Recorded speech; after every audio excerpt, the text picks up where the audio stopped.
Halo semuanya, perkenalkan kami dari kelompok 1 dalam mata kuliah pemasaran internasional, yang mana hari ini akan membawakan materi kembali mengenai strategi produk internasional.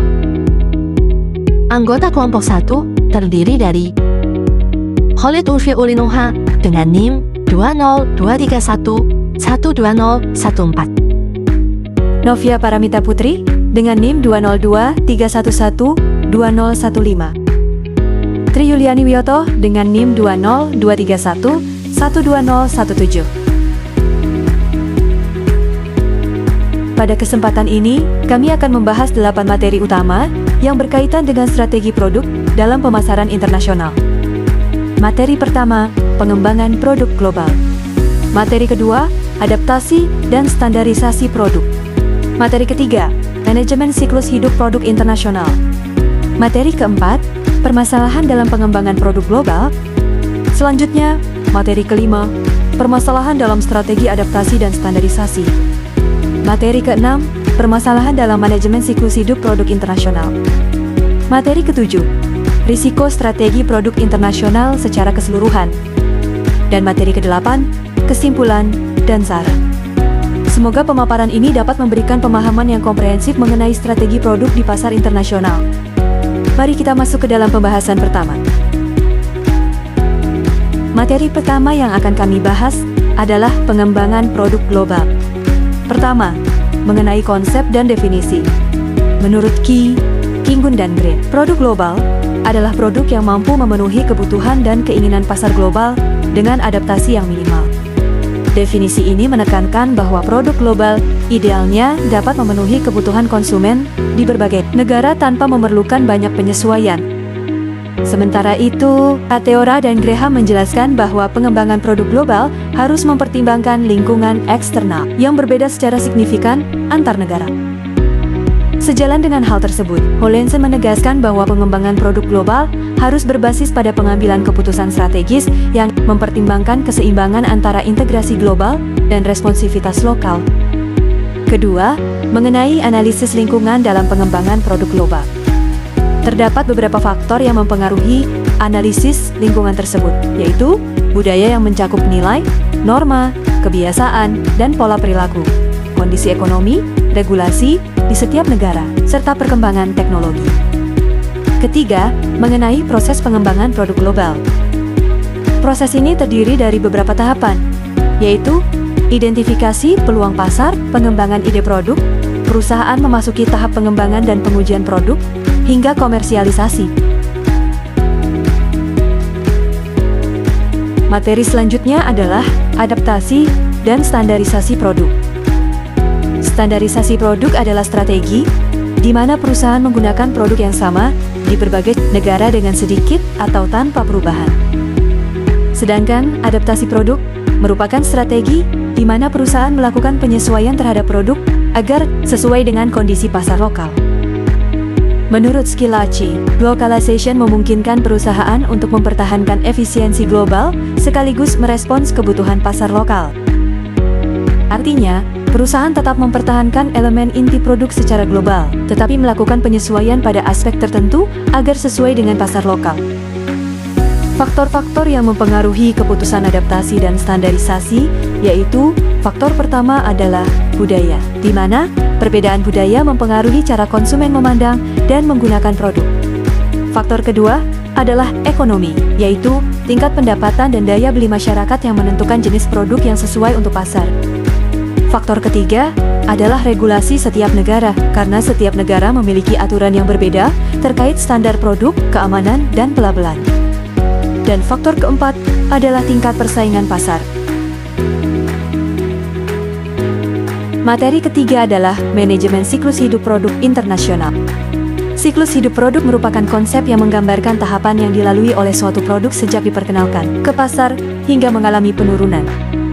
Menurut Kotabe dan Helsen, siklus hidup produk terdiri dari 4 tahap utama, yaitu introduction growth, maturity, dan decline. Keegan dan Green menyatakan bahwa suatu produk dapat berada pada tahap yang berbeda di negara yang berbeda. Misalnya, produk yang sudah berada pada tahap maturity di negara maju bisa jadi masih berada pada tahap growth di negara berkembang. Kondisi ini memberikan peluang bagi perusahaan untuk memperpanjang siklus hidup produk melalui ekspansi pasar. Beberapa strategi yang dapat dilakukan antara lain ekspansi ke pasar baru, inovasi produk, reposisi produk, serta peluncuran produk secara bertahap. Materi selanjutnya adalah permasalahan dalam pengembangan produk global. Terdapat 3 permasalahan utama yang sering dihadapi perusahaan dalam mengembangkan produk di pasar global. Pertama, perbedaan preferensi konsumen global. Setiap negara memiliki perbedaan budaya, gaya hidup, dan kebiasaan dalam penggunaan produk yang membuat perusahaan tidak bisa menerapkan strategi yang seragam di semua pasar. Kedua, kompleksitas lingkungan internasional. Perusahaan harus menghadapi berbagai tantangan, seperti perbedaan regulasi di setiap negara, kondisi ekonomi seperti daya beli masyarakat yang berbeda-beda, serta perkembangan teknologi yang tidak merata. Ketiga, biaya dan risiko pengembangan produk global. Risiko yang dihadapi meliputi kegagalan produk, kesalahan strategi, serta perubahan kondisi pasar yang tidak terduga.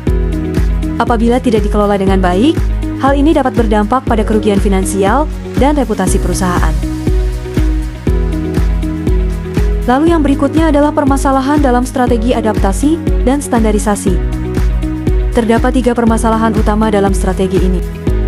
Pertama, dilema strategis antara efisiensi dan responsivitas. Perusahaan dihadapkan pada pilihan yang sulit, yaitu mempertahankan produk yang seragam untuk menekan biaya atau menyesuaikan produk agar sesuai dengan kebutuhan pasar lokal. Kedua, risiko overstandardization dan overadaptation. Overstandardization terjadi ketika perusahaan terlalu memaksakan keseragaman produk tanpa mempertimbangkan kebutuhan lokal. Sebaliknya, overadaptation terjadi ketika perusahaan melakukan terlalu banyak penyesuaian, sehingga justru menghilangkan efisiensi dan konsistensi merek secara global. Ketiga, hambatan operasional dan koordinasi global. Perbedaan bahasa, budaya organisasi, dan sistem manajemen antar negara dapat menyulitkan koordinasi antara kantor pusat dan cabang di berbagai negara. Selanjutnya adalah permasalahan dalam manajemen siklus hidup produk internasional. Terdapat 4 permasalahan utama yang perlu diperhatikan.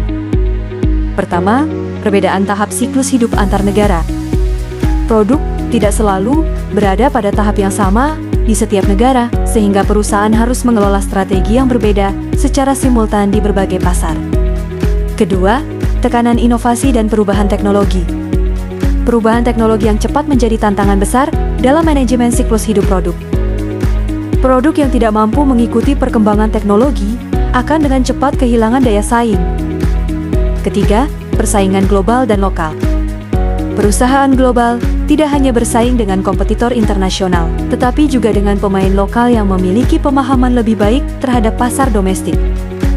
Keempat, kesalahan timing dalam strategi pasar. Jika perusahaan masuk terlalu cepat, pasar mungkin belum siap menerima produk. Sebaliknya, jika masuk terlalu lambat, pasar sudah dikuasai oleh kompetitor. Selanjutnya, risiko strategi produk internasional secara keseluruhan.